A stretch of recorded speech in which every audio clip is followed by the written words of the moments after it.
Bakundwa b'Imana nshuti bagenzi bino samiza umuvyeyi wacu Bikira Mariya, Radio Mariya Burundi, ijwi ry'Imana hiwanyu, ijwi ry'Imana iwacu, kaze dusangira ijambo ry'Imana ryo kuri uyu wa mbere, tuza tugeze mu ndwi igira 9 mu kirangamisi ca liturujia y'Ekleziya mu mwaka ugaburika na kabiri. Ngaha aho dusanga ijambo ry'Imana tugiye kuzirikana. Igisomwa ca mbere cashwabuwe mw'ikete rya kabiri ry'umutumwa Petero, ni mu kigabane ca mbere kuva ku murongo wa kabiri gushika ku murongo w'indwi. Izaburi y'ukwitsa ico gisomwa ca mbere ni izaburi ya 90. Inkuru nziza ni inkuru za Mukama wacu Yesu Kristo nk'uko twayandikiwe na Mariko Mweranda, ni mu kigabane c'12 kuva ku murongo wa mbere gushika ku murongo wa 12.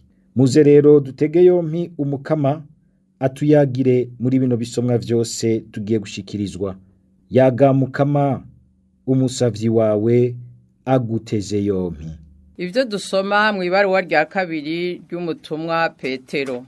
Nshuti zanje, inema n'amahoro bibasagararemwo mu bumenyi bw'Imana n'ubwa Yesu Umukama wacu. Kuko ububasha bw'Imana bwatugabiye ivy'ubuzima n'ubuyobokamana vyose mu kutumenyesha uwaduhamagaje ubuninahazwa n'ubwiza bwiwe bwite. Kuri ivyo nyene yaratugabiye za nsezerano z'igiciro kandi z'agakura twasezeranye mbere kubera ico nyene, kugira ngo bibatere gusangira n'Imana kamere yayo mu kuva mw'ibore ry'igomwe ry'ivy'isi. Mbere kubera ico nyene nimushishikare rwose ngo mubangikanye ukwemera n'ubwiza, ubwiza n'ubumenyi, ubumenyi n'ubwirinzi, ubwirinzi n'ubwiyumanganyi, ubwiyumanganyi n'ubuyobokamana, ubuyobokamana n'ubukundanyi, ubukundanyi n'urukundo. Iryo ni ijambo ry'Umukama.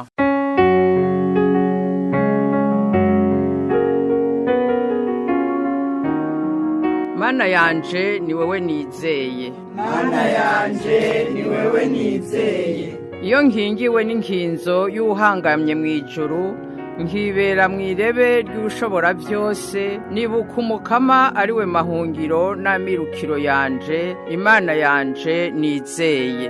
Mana yanje ni wewe nizeye.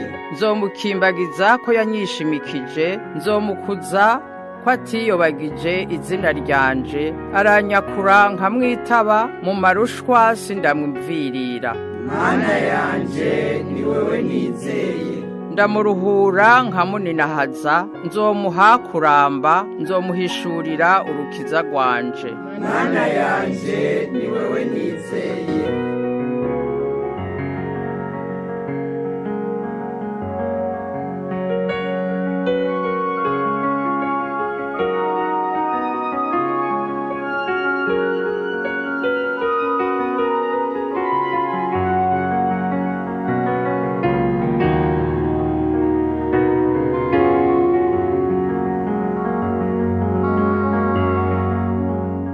Ivyo dusoma mu nkuru nziza y'Umukama wacu Yesu Kristo nk'uko twayandikiwe na Mariko Mweranda, ni mu kigabane c'12 kuva ku murongo wa mbere gushika ku murongo wa 12. Yesu atangura kubwira abigisha n'abashingantahe mu migana ati, umuntu yateye imizabibu arayizitira, yimba mwibuye ubwato bwo kuganiramwo, ayubakamwo inzu y'irerekero, hanyuma ayishinga abarimyi aca yigira mu mahanga. Igihe kigeze atuma umusuku kuri ba barimyi ngo bamuhe uruhara rwiwe ku vyamwa vya ya mizabibu. Bo rero baramucakira, baramwegagura, bamusubiza inyuma iminwe igaragara. Arongera abatuma ko uwundi musuku, uyo nawe baramukomeretsa umutwe kandi baramutuka, baramujora. Arungika uwundi, we rero baramwica. Abandi benshi babagira uko, bamwe barabakubita, abandi barabica.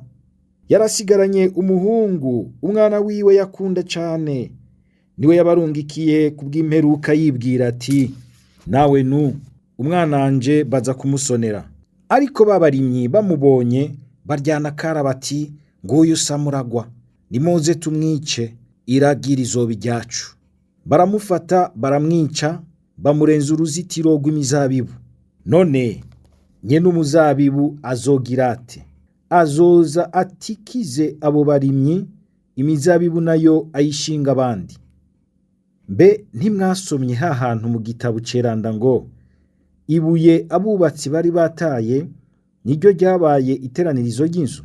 Umukamani we yavyigiriye, kandi nagahore kuri twebwe. Kuva ubwo barondera ingene bomufata, ariko bagatinya ishengero. Bari bumvise neza ko uyo mugani ari bo awuhinyika, niko kumureka bakagenda. Dushimagize iyi nkuru nziza ya Kristo.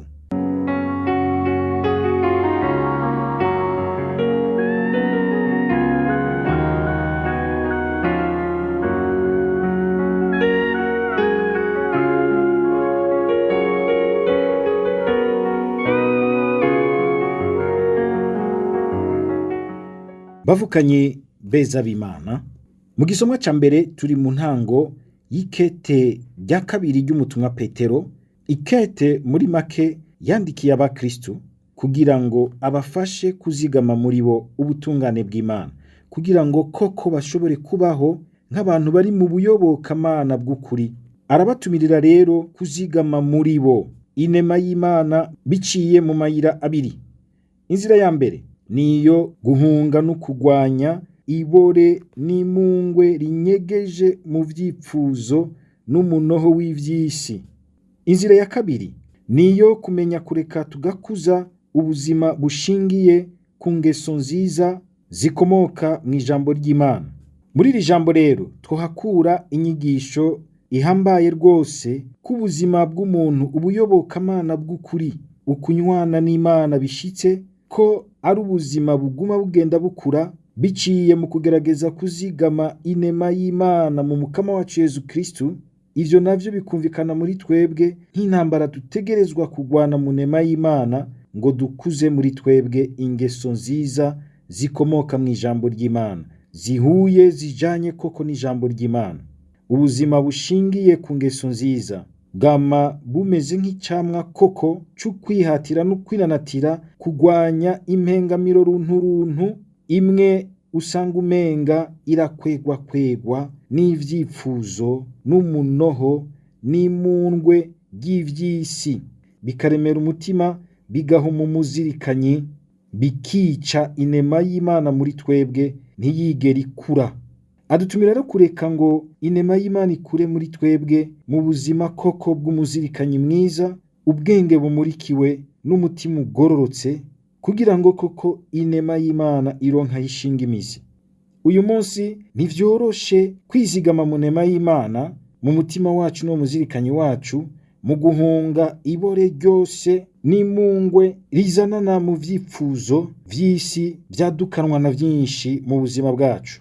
Wamusanga umenga aho turi mu buzima bwa misi yose dukikujwe n'ivyumviro binyuragiranwa, amakuru aguma aca muri bina biriya vyose, tuguma dutumirirwa n'amapiblisite n'ihayanishwa ry'ibina biriya biheza bigakorera mbere kuri iyo mpengamiro runtu y'umuntu, uko kwipfuza, uko gushaka, kandi bikaguma bihindagurika umwanya wose. Ugasanga buke buke biriko biradukuramwo umutima wo kugomba kuzigama iciza kikarama muri twebwe kigakomera, bikatwiba buke buke umutima wo kwitsinda, umutima wo kwigerera, la maîtrise de soi, bikatwiba umutima wo kurimbura neza, le discernement.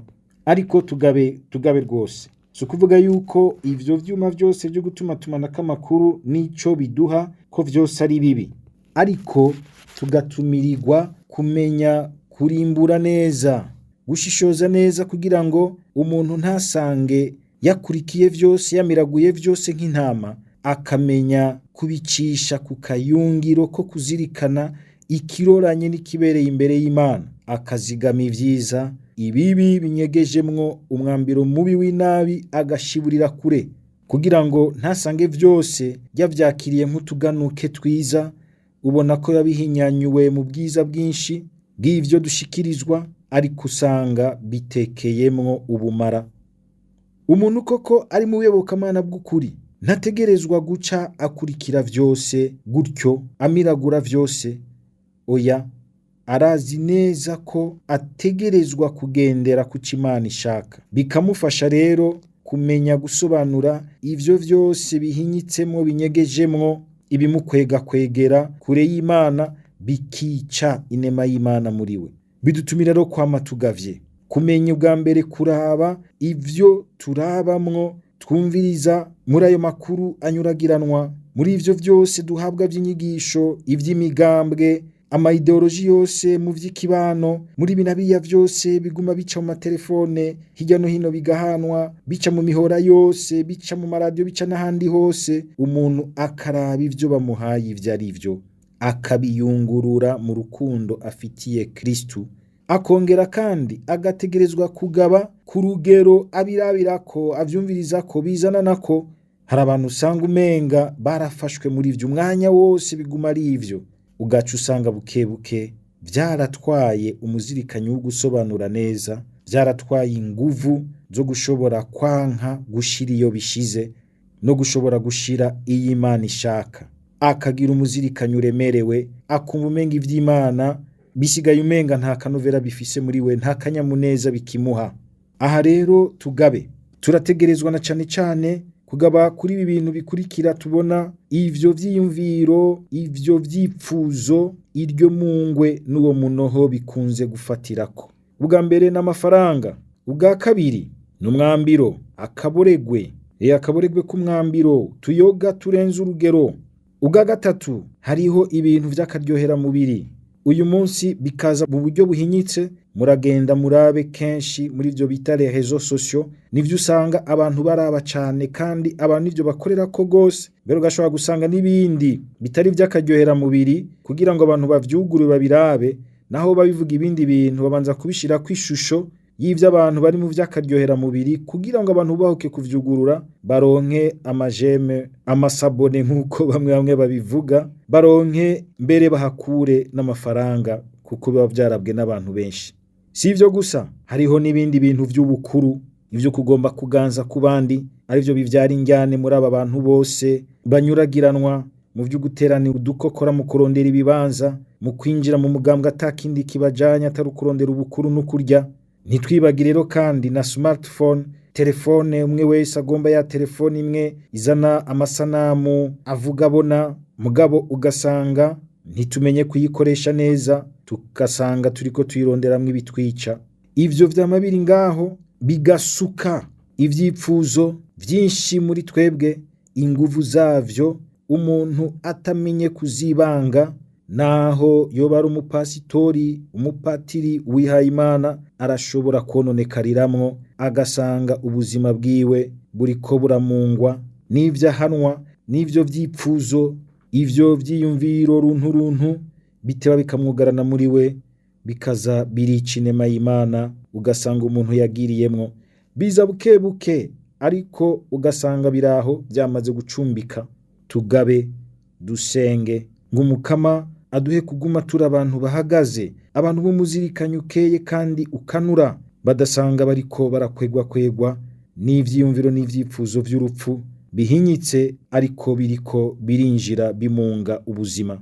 Mu nkuru nziza, Yezu nawe aratwigishije aciye muri uyu mugani. Yavugiye Yerusalemu imbere yuko adupfira ku musaraba, imbere yuko bamwica.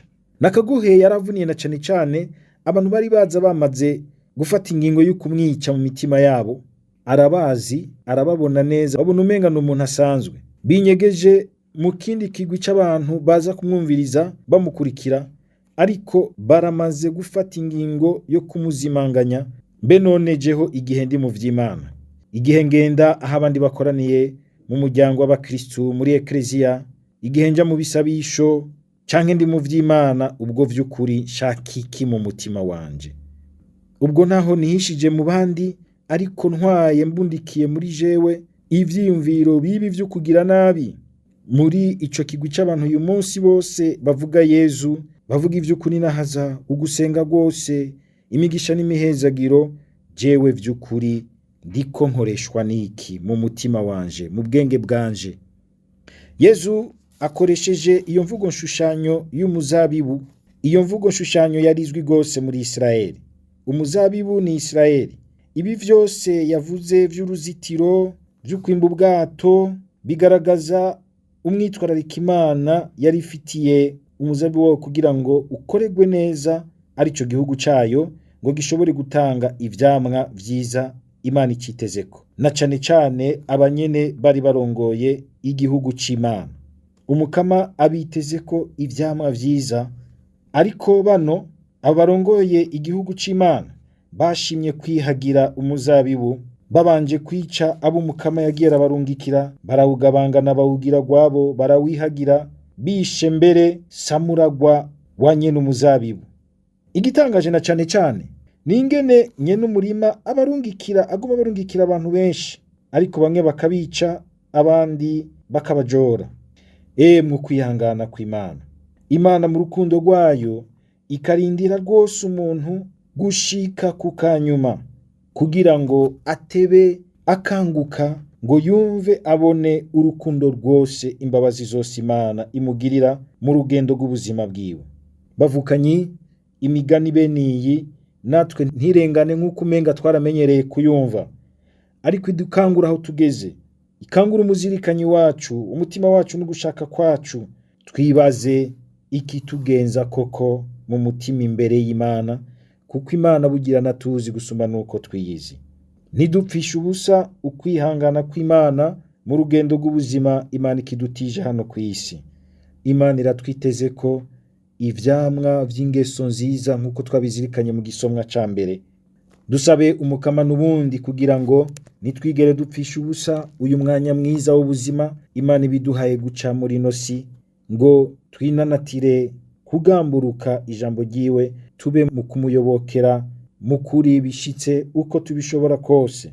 Mukama, nutuvyurire muri twebwe umwitwarariko wo kukugororokera no kwama ivyamwa vyiza mu buzima bwacu, arizo ngeso nziza zikomoka mw'ijambo ryawe no mu nkuru nziza yawe twama twumva uko bukeye uko bwije.